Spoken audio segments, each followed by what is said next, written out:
Hi, Michelle from Birdcage and Thread here with a free video showing you how to make your own notebook cover. I'll show you two types of covers, one for a paper notebook and another one for an electronic device, whether it's an iPad or a tablet or whatever. They're similar in construction, so that's why I thought I'd cover both of them in the one video. Now both versions only require 2 rectangles of fabric and 4 seams to construct the covers, so they're a very quick sew. The magic lies in the construction method that I've been using for a number of years. So first of all, I'll show you a basic cover with no embellishments, and all this requires is 2 rectangles of fabric. That's it. Then I'll show you this version, which has a pen sleeve in the front cover and also an elastic closure. Then I'll move on to the electronic sleeve and walk you through the math to work out that. But just to give you some ideas, here's a notebook that I covered years ago that has a pen sleeve on the spine of the notebook. This one I made not long ago, which is similar to this one, and it has the pen pocket there with an elastic closure. And just to give you other ideas, I also made this one with a zipper. It's a bit more complicated, but it just gives you some ideas that you could run with after you've learnt the construction method of the basic cover. Then I also walk you through covering a pre-printed book, an odd shaped book or a thick cover book.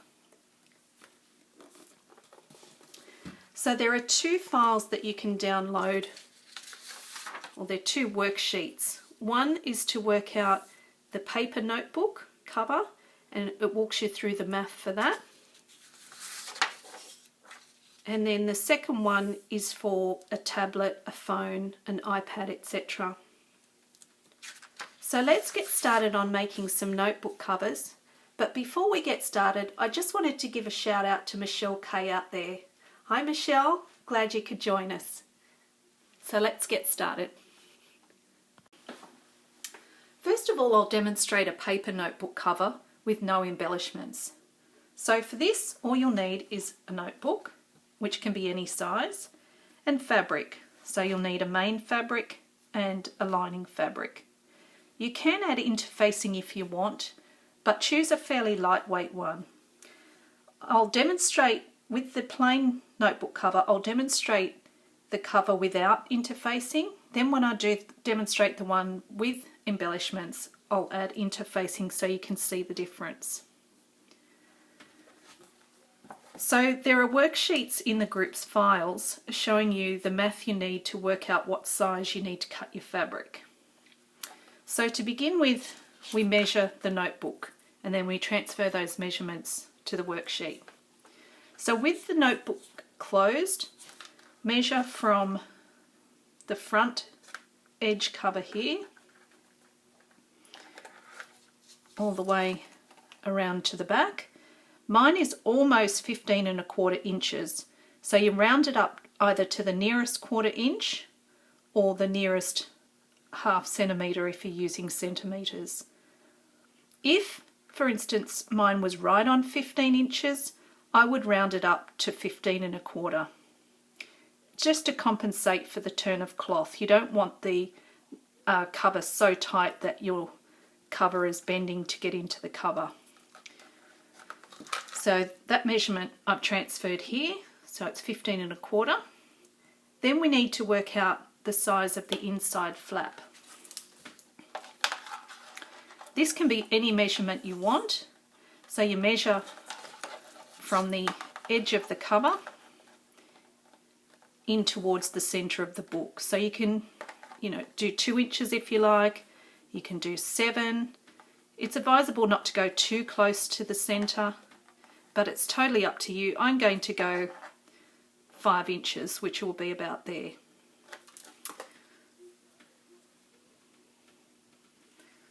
Then you'll need also another one for the back, which will be the same. at 5 inches. Then we add 2 seam allowances. I'm going to choose a 1/4 inch, but you can choose whatever you like. So I've got 1 seam allowance there and another seam allowance. The reason I've separated them out is so that you don't get confused. Say I said inside flat twice and you just measured the inside flat once, your project would be ruined. So I've separated out each measurement so you don't get lost. So that totals 25 3/4, and that would be the total width that I would cut my fabric. Next we need to work out the height that we're going to cut the fabric. So to work out the math, we measure from the top edge of the notebook down to the bottom edge and round it up to the nearest 1/4 inch or half centimetre if you're using centimetres. You can see mine is almost 9 3/4, so I'll take mine up to 9 3/4, and then you add another 1/4 inch, which brings mine to 10 inches. Now the reason we do that is because of turn of cloth. So when you turn fabric, you've got the bulk of the seam allowances on the inside, so the fabric doesn't quite sit completely flat. So you've got a little bit of extra fabric that you need to go around that edge, I suppose. That's why you need to allow a little bit extra for the turn of cloth.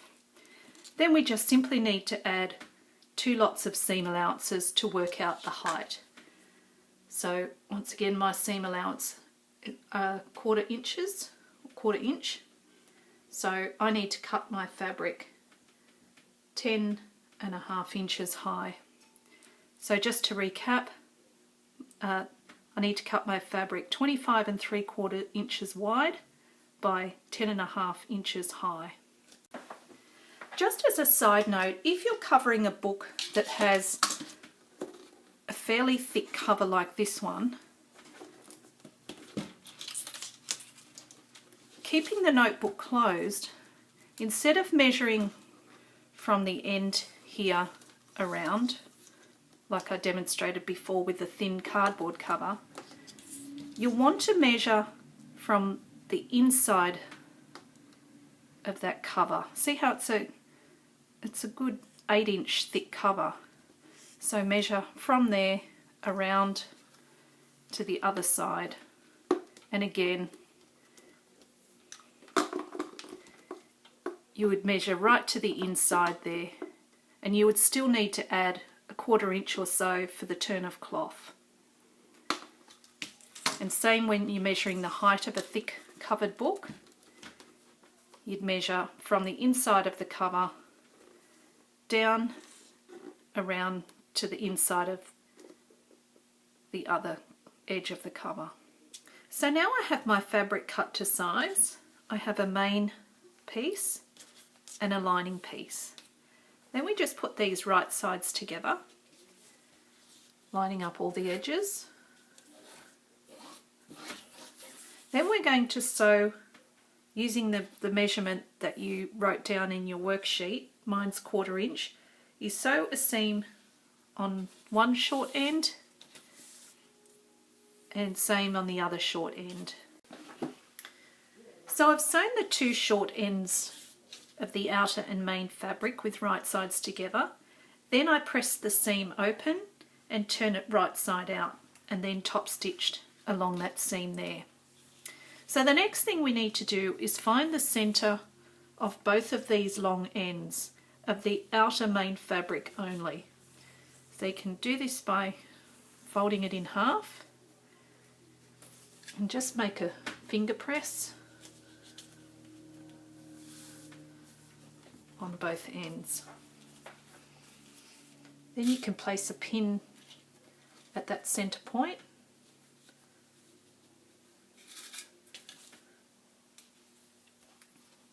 Both at the top and the bottom. Then we go back to our worksheet where we worked out the width to cut the fabric. Now we know that the notebook around the cover is 15 1/4 inches. Then we need to measure from this center point out half of this measurement. So for me, that would be, mine is 15 1/4, so it would be 7 5/8 of an inch out from the center point. So 7 5/8, and I'll place a pin there.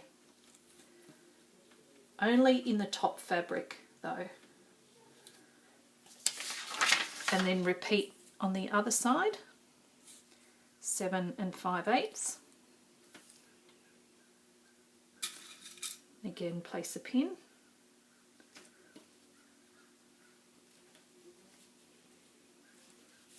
And then do the same at the bottom.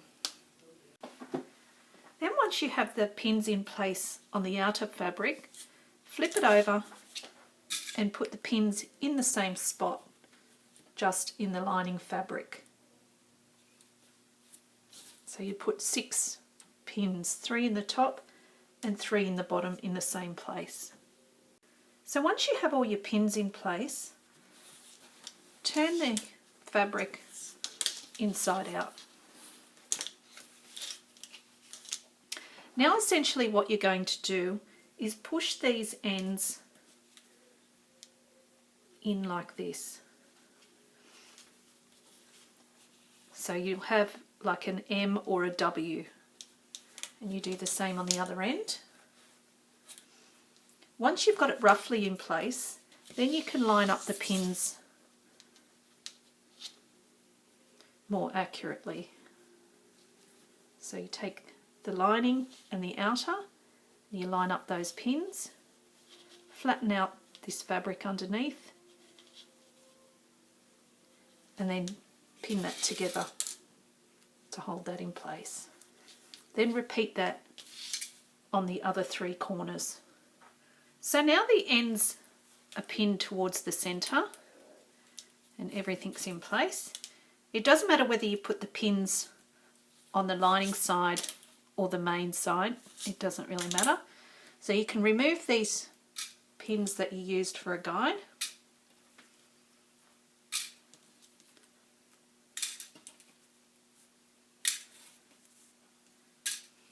Then you just sew along the one long edge here, and then you sew along the edge here. Break your stitching after the flap, so after this inside fabric here. Break your stitching and start again before the flap, and then keep going towards the end. Then once you have these 2 seams sewn here, and you've left a gap here, we turn it right sides out. But before we do that, we'll trim off the little corners here to reduce the bulk when you turn it right side out.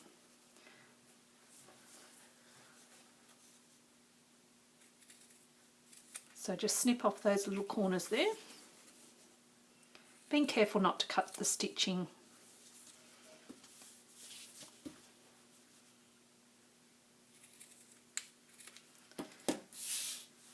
Then what you can do before you turn it right sides out, and to make the last step easier, is just to, you can press it with the iron or finger press.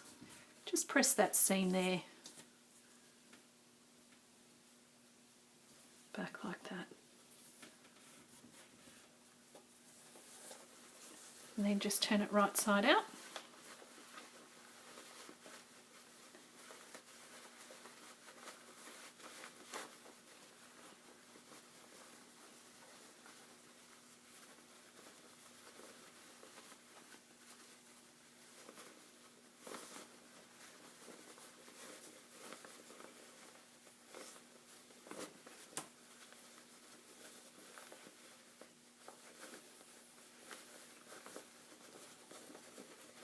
Just poke the corners out with your fingers initially, then you can take a sharp object and just give it a gentle push, just to push out those corners, make them nice and sharp.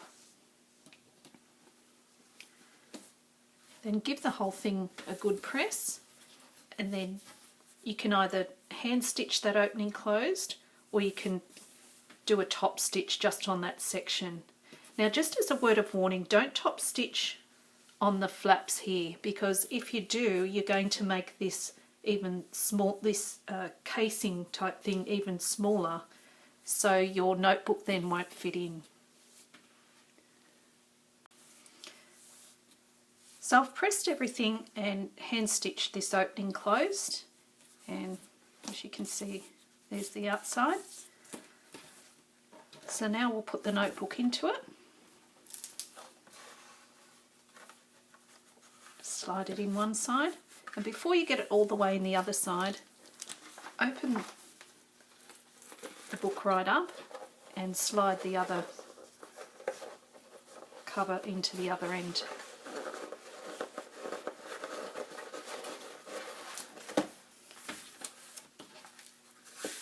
And there you have your cover.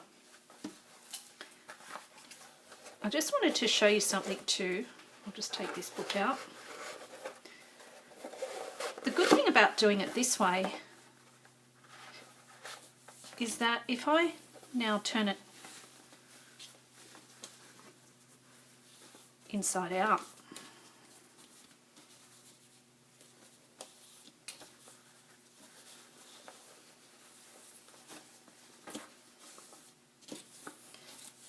the cover is actually reversible because you've got no exposed seams on the edges. Not sure how well it's going to fit because I haven't pressed it this way, but we'll give it a go. So I've put it part way in, then fold the book back.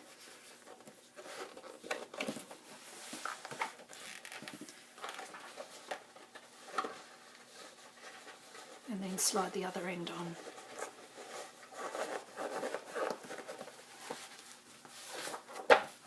And of course you'd poke your corners out with something before you did that. So there you have it, you've got a reversible cover. So this time I'll be demonstrating the notebook cover with this slip pocket added to the front. Now I'm going to have the slip pocket over this left hand side rather than the right, but you can do it on either side and I'll show you how to work that out. I'm also going to be adding an elastic closure to keep the notebook closed when you're not using it. So I'm using the same size notebook, so I have my fabric cut exactly the same as the one previously. The only other bits that you'll need are, I'm using lightweight interfacing for this one, and for the slip pocket you'll need two pieces, and I'll show you where they are. So one is the height of these covers here by 2.5 inches wide. The minimum you can cut these, the minimum width you can cut these strips is 1 inch, given the seam allowance is taken up when you slice and reattach. So you'll need one piece for the back here, and this other piece is this piece here, which you fold in half and layer. What I'm also going to use, and what I used here, is a piece of selvage, which I'm going to place on the slip pocket there, and we'll sandwich all that together, but you'll see how all that comes together later.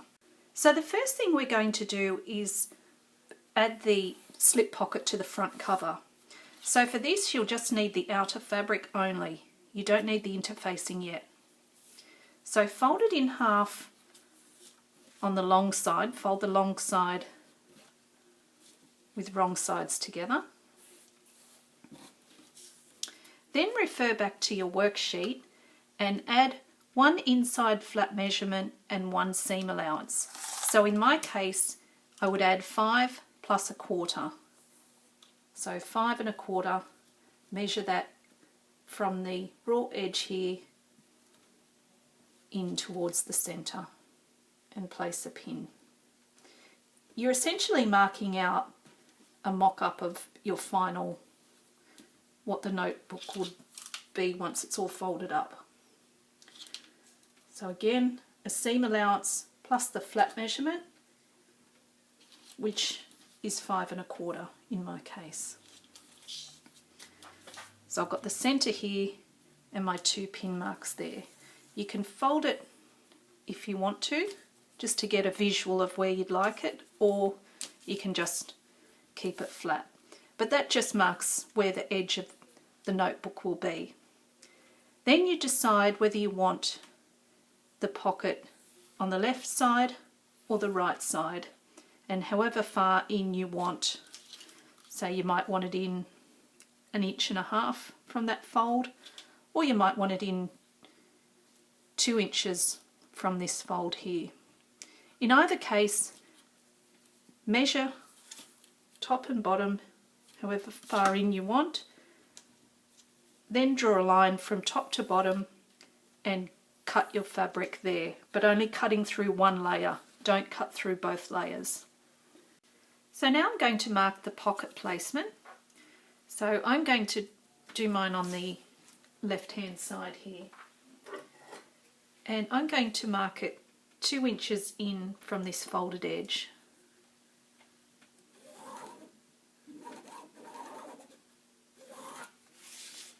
And I mark that with a removable marker. Then you can remove your pins, open it out, and then I'm going to slice down that line. So now that I've sliced down that line, make sure that you know which is your left piece and which is your right piece. You can mark it if you want to, but I'm going to remember that my long piece is my left and my shorter piece is my right. Now we're going to attach the pocket in between this slice here, like that. So how we do that is we layer that bottom piece, which you can see is the same height, and again mine is 2.5 inches wide, and this is the same height and same width as the other piece. I just fold that in half and layer that at the bottom, and that creates a little pocket, slip pocket there. Then I'm also going to add this piece of selvage. Then I'll layer that on top with right sides together, with the raw edge facing the raw edge of the pocket. Then flip this piece over so it's right sides facing the pocket, and line all these edges up along here and do a seam along there. So now I've sewn that all together, fold the pocket back and push the seam allowances towards the outer cover and give that a press. And once you've pressed the seam allowances towards the cover, then push, if you're using a selvage, push that over and press that flat, and then you can top stitch along there to keep that down. And you can do 2 rows of top stitching if you like, or just the one. You can do it close to the seam there, and then again further to the edge of the selvage. Whatever you like to do is fine. So you can see I've sewn this side here and I've top stitched close to the seam. Then we do the same for the other side of the pocket. So in this case I've got the selvage again. Place that right side down on the pocket. Then take the other side of your outer cover and place that right side down over the top of the selvage and the pocket. Then do a line of stitching down this here. So now I've added the other side back to the pocket. Now this overall length has become longer because we've added the pocket, and we need to trim it down. But in order to get the pocket where we wanted it, which was on the left hand side, we need to trim off the right hand side. If you were doing it the other way around and had the pocket like this on the right hand side, you would have to trim the excess off the left side. If you had the pocket in the centre, you would trim equal amounts off either end. So just to recap, if your pocket's on the left, you need to trim excess off the right. If your pocket's on the right, you need to trim the excess off the left. If you've done down the centre, you need to trim off equal amounts off both ends. So how we'll do that, I'll flip this over and I have my interfacing cut to the correct length, which is the same as the lining. So what I'll do is I'll just simply lay that over and line up this edge, and you can see my excess is on the right hand side that I need to trim off. So I'll simply just fuse that to the back of that and trim off the excess fabric. Alternatively, if you're not using interfacing, you can use your lining piece as a guide. And because I've put the pocket on the left, I need to trim off the excess on the right. So now I've trimmed this right hand edge here and I've fused the interfacing to the back. Then we just repeat what we did, or we do the same steps as what we did for the plain cover. So place the lining on top of the outer with right sides together, and then we sew the short ends and follow the steps from there. Okay, so I'm now at the point where I've folded the ends inwards, just as before.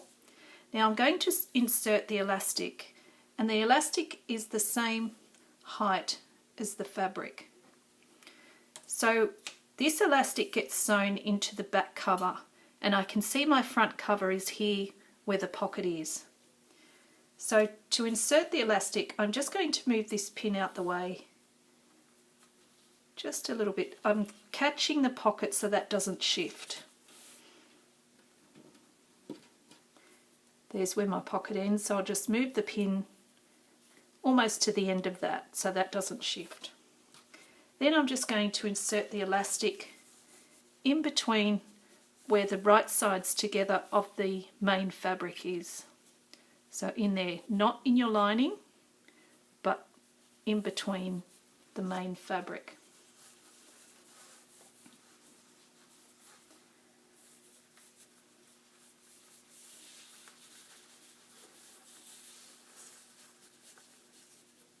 Make sure your elastic is flat and there's no twists.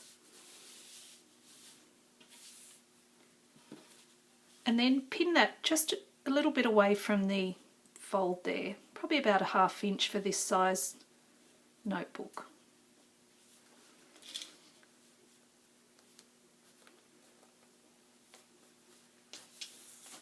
And then pin the other end, the same distance away from the fold, which is about a ½ inch.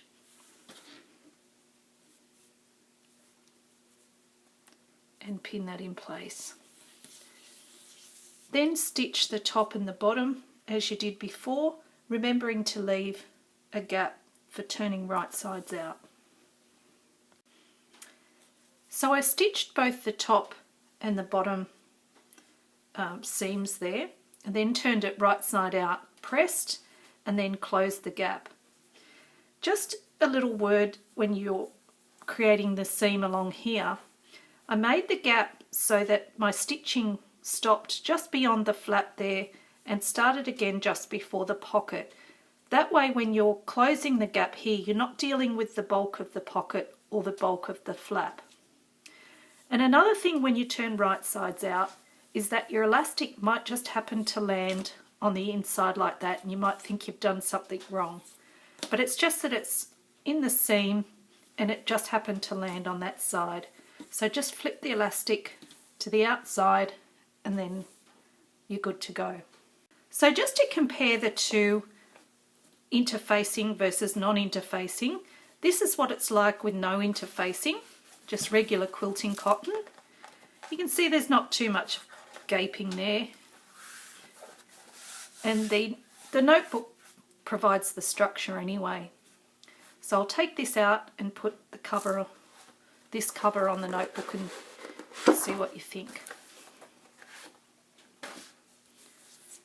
So this one does have interfacing.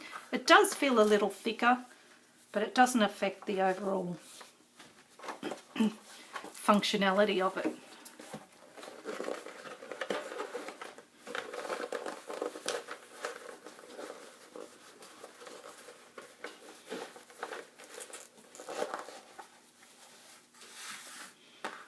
Again, doesn't really gape. All it does is it just feels a little bit thicker when you feel the fabric. But other than that, there's really no difference. And then you've got the elastic on the back, and to close it, you just pull it over to the front like that. And then you've got a pocket for the pen. So now we'll move on to the device cover. So now I'm going to move on to making a device cover, and I'm just going to use my iPhone to make a sleeve for it. Now you've got a choice whether you want a portrait style sleeve, which means that the flap is on the short end and comes over like that, or whether you want landscape style, which has the flap on the longer end. I'm going to do a portrait style. So there's a worksheet that you can download, and it walks you through the math to create it. And it's color coded whether you want to do portrait, so the width of the portrait here and the height of the portrait, or a landscape is in the blue highlighted section.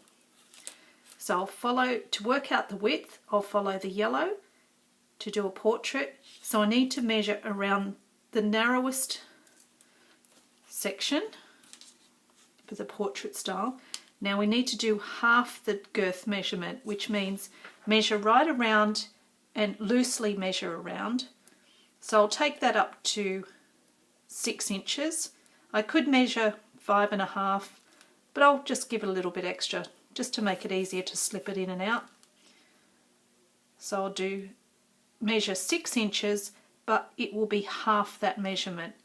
So I'll put here 3 inches.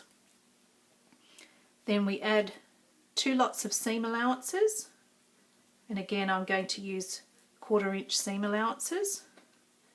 Add 2 of those, so that gives me a total of 3.5 inches wide that I need to cut my fabric.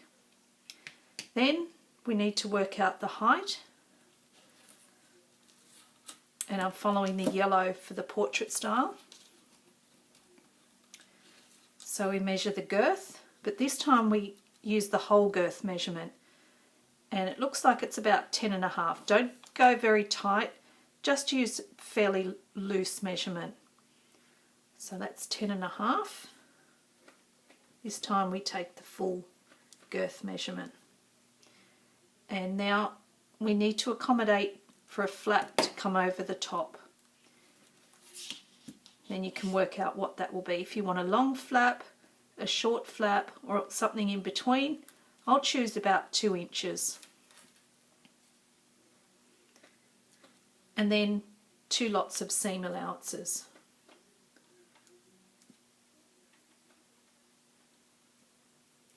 So that gives me a total of 13 inches.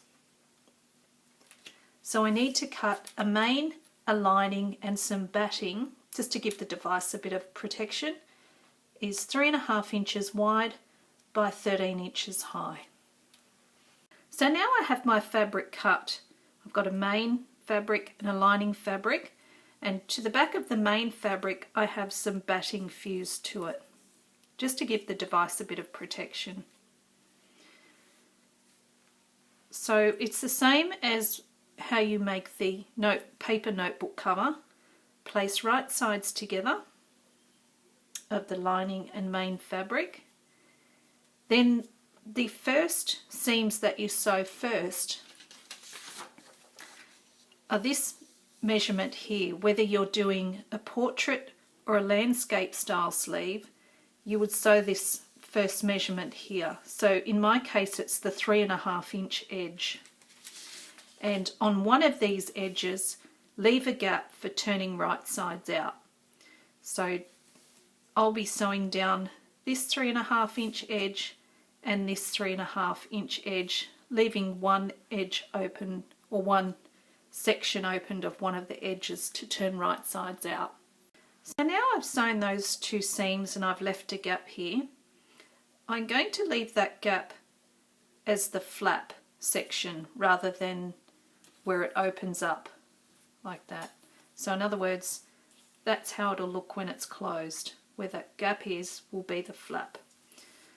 So the next thing we need to do is, instead of having the two flaps come in like we did the paper notebook, we're going to just have one flap come in like that. And that will be this flap size. So from where your flap is, measure down, in my case it's 2 inches, and then have this seam come up to that point like that. So I'll go ahead, measure that, and I'll come back from there. So I've gone ahead and done that. Just to recap, this flap size measurement, I've measured down from the line of stitching there down 2 inches, which is that measurement here. And I've placed a pin, then I folded that seam edge inside there, just like we did the flap for the paper notebook cover, but this time it's just one edge rather than both edges coming in. Then just sew down either side there. So now I've sewn these two long sides. I've also snipped the corners off each of the 4 corners there, and now we'll turn it right sides out through this opening. So just take your time, just do a little bit at a time. I've just got my thumb all the way in the corner there. It'll obviously be easier with a larger cover.